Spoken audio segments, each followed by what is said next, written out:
So far in the series on the self, I'm hoping you've watched the self and the Johari window, the self concept and the Johari window, and the self concept and the four agreements. Here we're going to get into this concept of self esteem as we wrap up the idea of the self in interpersonal communication. Um, what undermines self-esteem, and I'm going to call those, not just me, Pamela Butler, the author, calls these self-defeating drivers. And what these are unrealistic beliefs that might motivate us to act in ways that become self-defeating.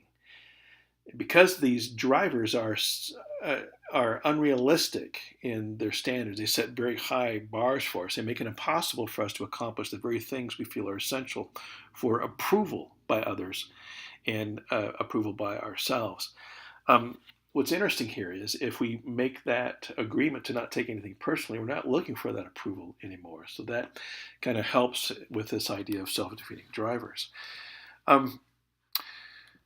Recognizing that you might have internalized these drivers is the first step to eliminating them. And you have. We've gone through years of cultural conditioning to the point where we think that perhaps these are a list of virtues. And you'll see at the end of this presentation what it is that I'm talking about. The second step involves recognizing that the drivers are in fact unrealistic and are self-defeating. And then the third step is to substitute realistic and self-affirming beliefs for these self-defeating drivers. So what are they? Well, number one, be perfect.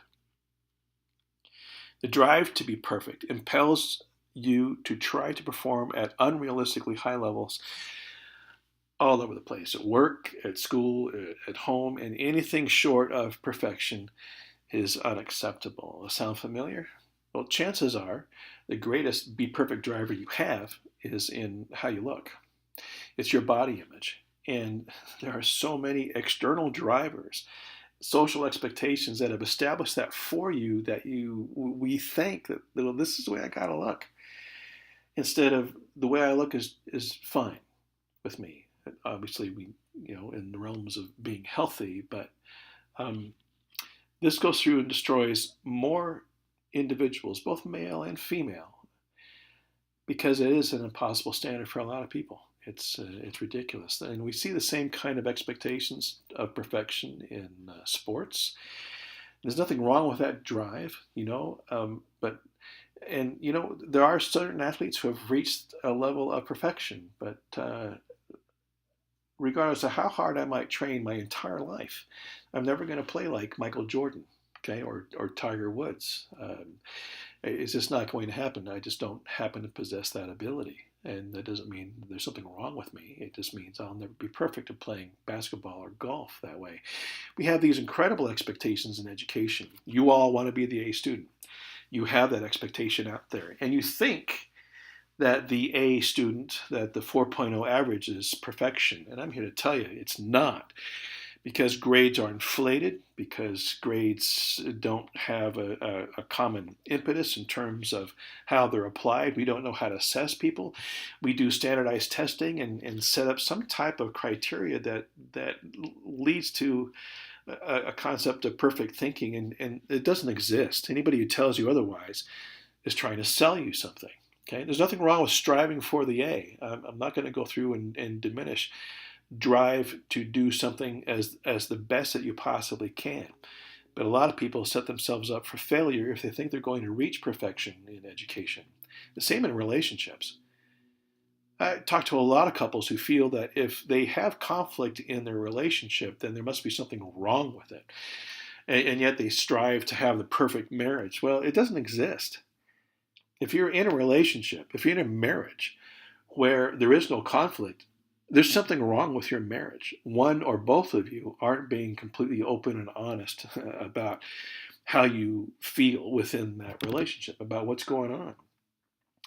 Again, reaching perfection here is impossible because there's no such thing. We might go through and say, oh, my grandparents had the perfect relationship, or I know my parents or my brother and my sister-in-law, whatever, but it doesn't exist. It's not there. And here's the kicker. Religion. It was Matthew to begin with who came out with the edict to be perfect. And if we have a list that we might ascribe ourselves to and praying every morning and reading scriptures and doing service and Friday prayers or whatever the case might be. And if we don't check that thing off our list, then we feel that we're not going to reach this idea of perfection. If it's on a list to begin with, maybe we have the wrong impetus behind that. There's only one person that I've ever read about who's ever reached this idea of perfection, the guy who Matthew's talking about. And honestly, I think it's completely unrealistic to ask any mortal to go through and rise to the same standard. So what's interesting here about Matthew is he got half of it right. He got this half right. This verb, to be, there's nothing that follows after that. In fact, this becomes maybe a more realistic belief for us in terms of the value. I am. I just am. And I work real hard at that am part. I really work hard at being.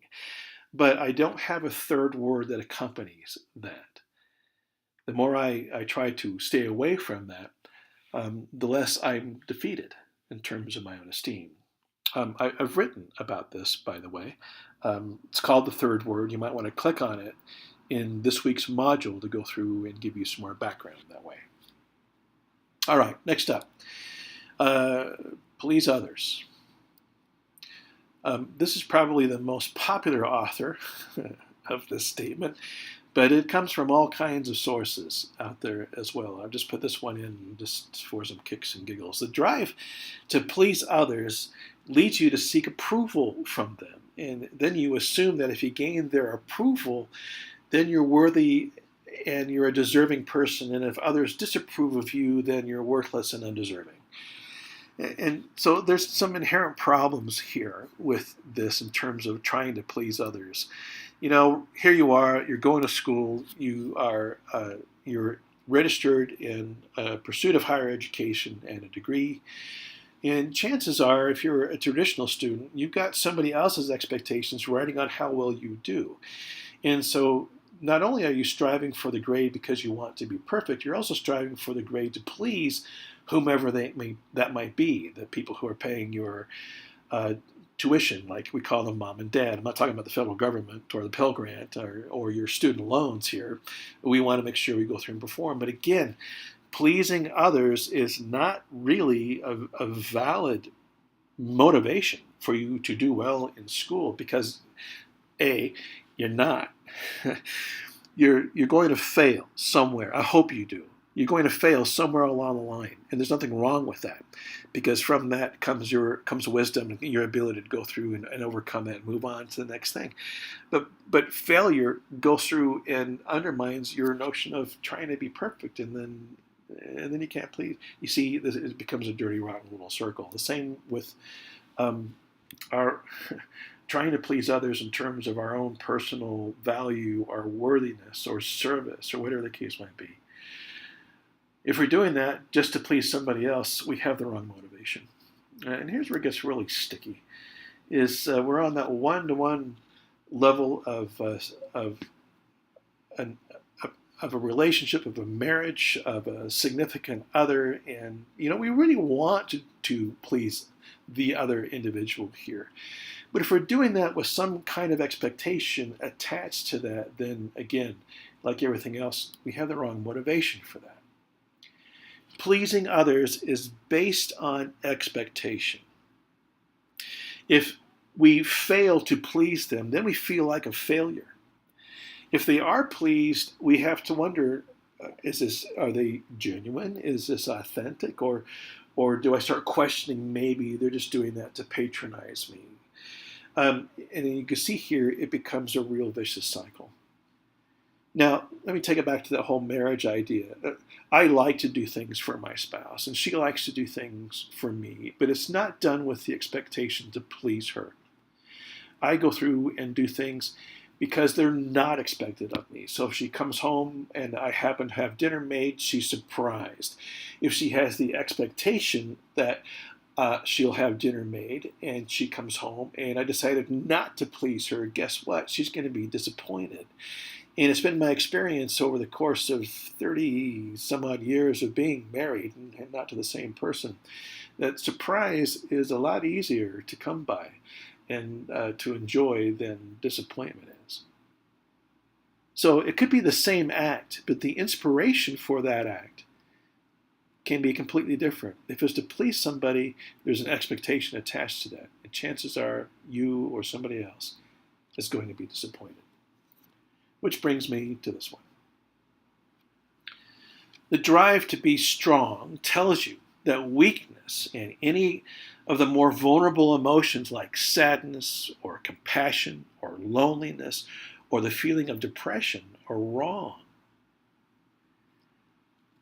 Man, we're up against this from a gender standpoint. Men have to be strong. There's a whole culture out there. And we talk about rape culture. There's also a strength culture out there that is that deteriorates esteem as well, because there are going to be situations where you can't handle it. There are going to be days when you wake up and all you feel like doing is this. And yet we feel that that's somehow a failure of the human spirit. And that's a bunch of crap. There's nothing wrong with strength, but there's nothing wrong with feeling like crap. We all do that. I used to kid my students. I used to say, yeah, I take medication to kind of knock off that happy feeling that I've got because my doc thinks I'm just way too happy. And it's ridiculous to go through and think that. But, you know, we look at depression the same way. Now, clinical depression aside, okay, that needs medication, I'm talking about that there are times when you just don't feel like getting out of bed. There are times when you're sad because you're mourning the loss of somebody you loved, or you lost a job, or your car's got a flat tire, or your favorite jazz musician just passed away, or whatever the case might be. You feel sad. And there's nothing wrong with that. We wouldn't feel happy without it. And we wouldn't feel sad without the happy. And yet, we've turned this idea of depression into an illness. And while for some folks, clinical depression is, the pharmaceutical companies would have us all believe that we all suffer from that, and we don't. When my let's see, when do you get this? When my oldest son passed away, there were a lot of people who attended his funeral. Over 500 people packed into that chapel, that mortuary. And at the end of the funeral, his mother decided to stand up and thank the people who had come, especially those caregivers and babysitters, hundreds of people that he affected over the course of his short life. And then I felt compelled to stand and do the same, following her example. And afterwards, people were coming up to us and saying, shaking our hands and saying, "Oh, you're so strong. You're such a strong person." And this was before the internment. Before, in fact, we were getting ready to move his casket out of the chapel and into the hearse.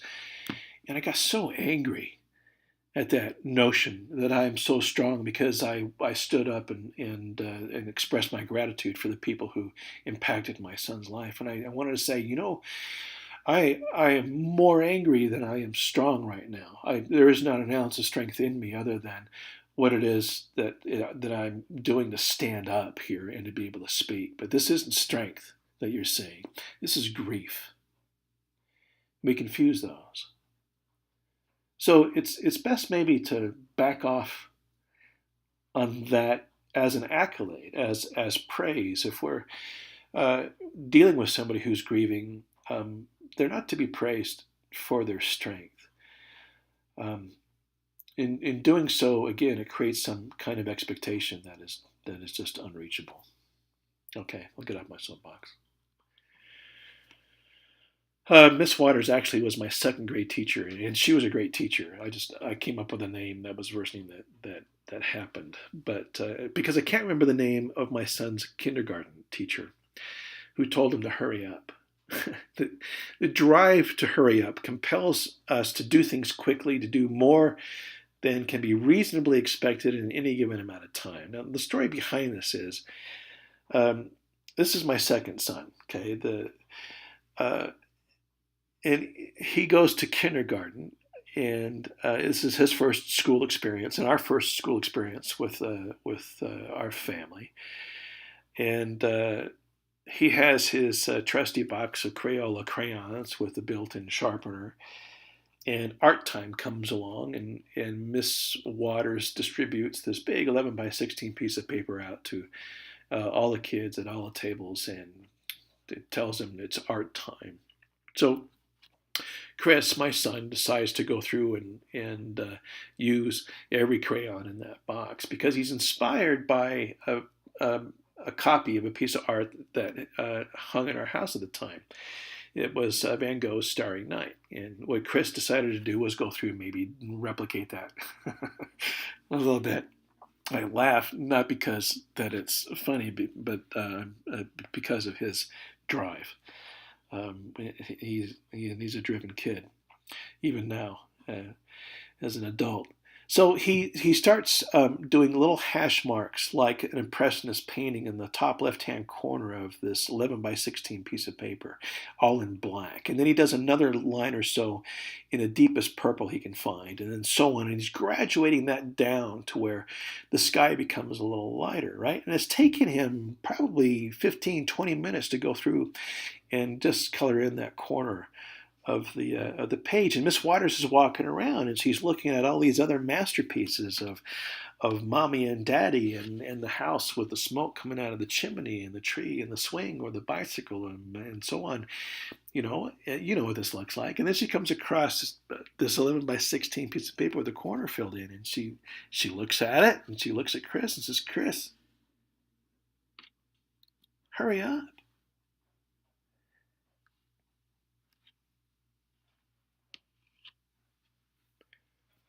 I got home that afternoon and really excited to see how his day at kindergarten went. I said, "Hey, buddy, how'd it go?" And he goes, "I'm not going back." And I said, "Why not?" And he says, "Well, there's just not enough time."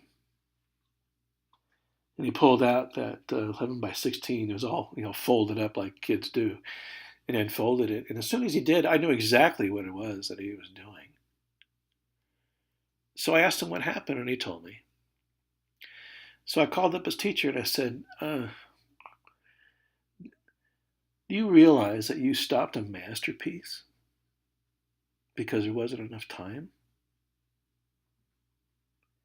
Yeah, public education's done this to us, right? It's given us this template, this, I don't know what else to call it, this framework, and if we got to have it all done within that framework, and if we don't, then we've somehow failed, or we can't go back, or we lose our drive to go through and do that. And I think maybe to eradicate that, the trick here is to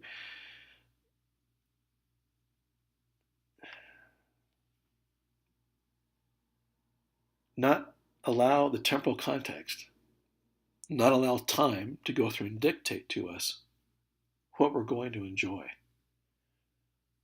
Many of us live our life with the premise that life's going to be great when,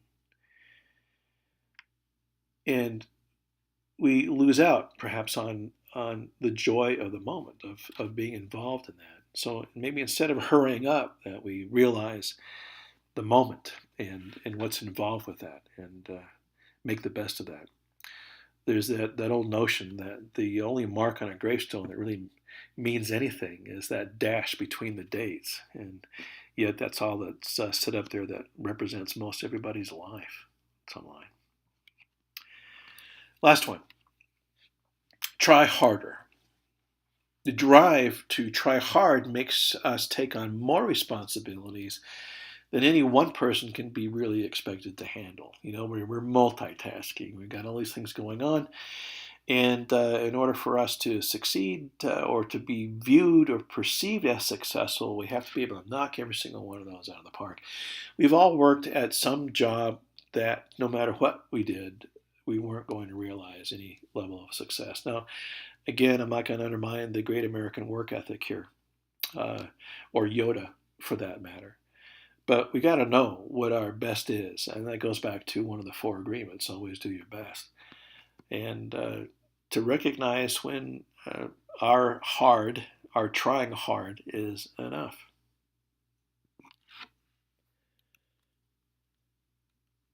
So if we were to list all these on a chalkboard someplace and then walk out of the room, it would be fascinating to see maybe how people might perceive all these ideas, because for a lot of us, these are virtues, not necessarily self defeating drivers. Like I said at the beginning of this, the trick here is to recognize perhaps the ones that we engage in, the things that drive us, and then be able to replace those behaviors maybe with more self affirming behaviors that don't undermine our value, that don't discount us on a daily basis.